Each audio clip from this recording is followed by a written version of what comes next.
Mon cher frère, je voudrais ici offrir un petit cadeau aux musulmans et aux chrétiens.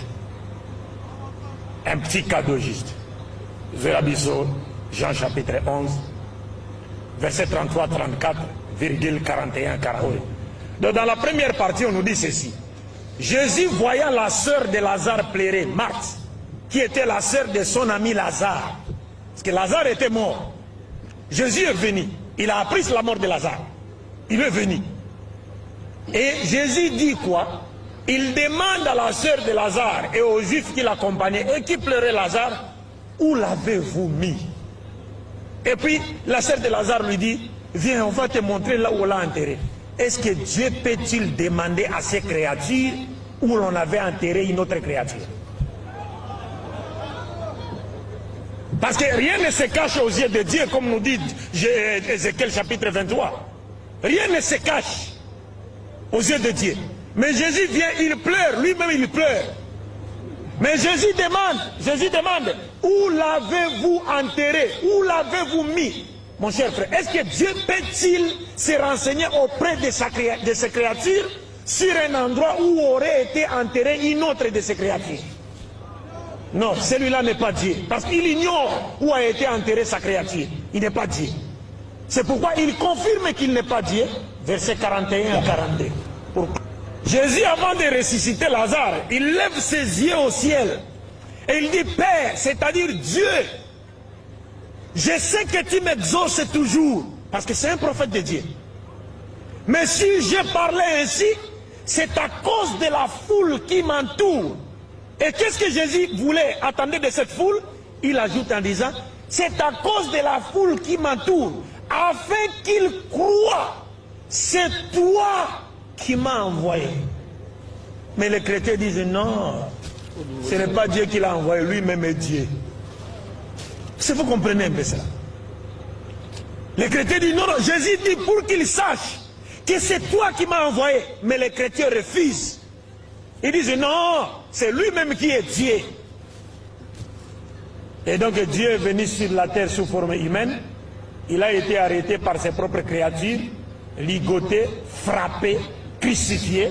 Et selon les chrétiens, il meurt, il est attaché sur la croix. Et sur la croix, il crie encore, Eloi, Eloi, lama sabachthani. Mon Dieu, pourquoi m'as-tu abandonné? À qui s'adresse-t-il? Dieu est venu sur la terre pour faire quoi? Il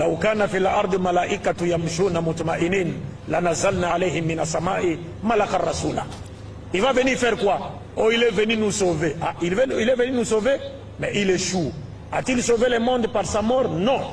Le taux de péché qui existait à l'époque de Jésus est aujourd'hui au-delà, c'est multiplié fois 1 million. Alors à quoi nous a servi la mort de Jésus? D'autres chrétiens nous disent non, non, non, non, Jésus est venu nous sauver du péché d'Adam et Ève. Vous oubliez que pour avoir goûté au fruit défendu selon la Bible, Dieu a dit à la femme, parce que tu as écouté la voix du serpent, c'est-à-dire le Satan, tu enfanteras avec douleur. Est-ce que depuis que les femmes chrétiennes ont crié en Jésus, ont-elles cessé d'enfanter avec douleur? Jamais. Non. Donc l'embargo de Dieu continue? Non. Ça, ce n'est pas Dieu. C'est ça lui-même. Dieu a créé Adam, il n'avait ni père ni mère. Adam n'est pas resté dans le liquide amniotique d'une femme comme Jésus. Adam n'est pas sorti d'entre les jambes d'une femme comme Jésus. Adam est sorti adulte portant la barbe. Il n'a pas goûté à la face. Ève est née, elle n'avait pas de mère. Mais Adam était considéré comme étant son père parce qu'elle a été tirée de son côté à l'exemple de la mère A et B. Et nous qui naissons selon la loi commune avec des pères et des mères, et Jésus qui est né sans père et avait une mère. Et cette naissance ne fait pas de lui un Dieu, sinon Adam serait plus Dieu que Jésus parce qu'il n'avait ni père ni mère. Et également Melchisédek. Et également Melchisédek dans Hébreux chapitre 7, il est dit de Melchisédek qu'il n'avait ni père ni mère. Or c'était un sacrificateur du Dieu très haut. Et Jésus-Christ était un disciple de Melchisédek, selon Hébreux. Il est sacrificateur selon l'ordre de Melchisédek. C'est pourquoi il a repris le symbolisme de Melchisédek, du vin et du pain que Melchisédek avait donné à Abraham, le père des croyants, selon la Bible. Donc nous croyons à sa naissance miraculeuse, chose que la plupart des chrétiens refusent aujourd'hui. Parce qu'il y a des chrétiens qui disent non, non, non, non, non, Jésus devait avoir un père. Parce que s'il est né d'une mère simplement, il devait être une fille. parce que la femme porte des chromosomes XX et que c'est l'homme seul qui porte des chromosomes XY. Mais nous disons que Jésus est né sans père et avait une mère parce qu'il est né par la puissance de la parole créatrice de Dieu. Proverbe, psaume chapitre 33, verset 6,9, Dieu dit, quand il veut faire quelque chose, il suffit qu'il dise soit et c'est. Et le Coran nous dit, donc nous croyons en cela. Nous croyons que Jésus est un envoyé de Dieu. Il est messager de Dieu, mais uniquement envoyé aux brebis perdues de la maison d'Israël, et non pas à toute l'humanité. Et nous croyons également que Jésus ne mourit pas sur la croix. C'est-à-dire les Juifs ne l'ont pas tué sur la croix. Parce que les chrétiens basent leur doctrine centrale, la doctrine fondamentale du christianisme, est basée sur, est fondée sur la mort prétendu expiatoire de Jésus-Christ pour le salut, pour notre salut.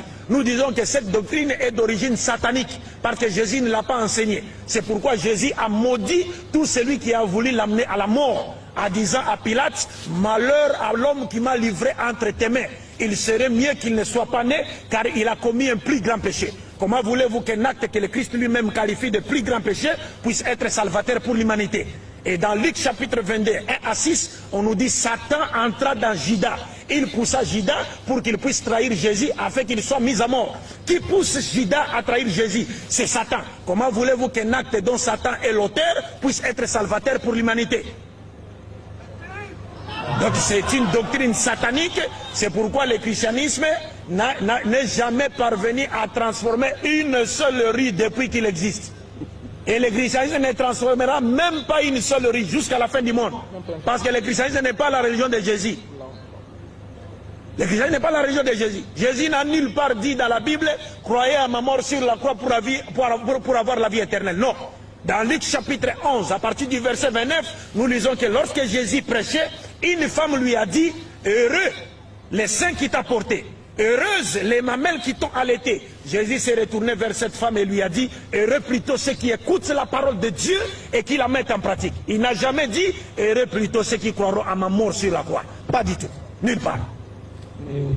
Donc l'islam est venu pour rétablir la vérité, faire de sorte que les hommes, l'humanité retrouve la saine doctrine qui a été enseignée par tous les messagers de Dieu. Et cette doctrine qui offre le salut à travers les bonnes œuvres qui ont pour fondement la croyance en un Dieu unique sans associé dans sa souveraineté, dans ses attributs et dans son adoration.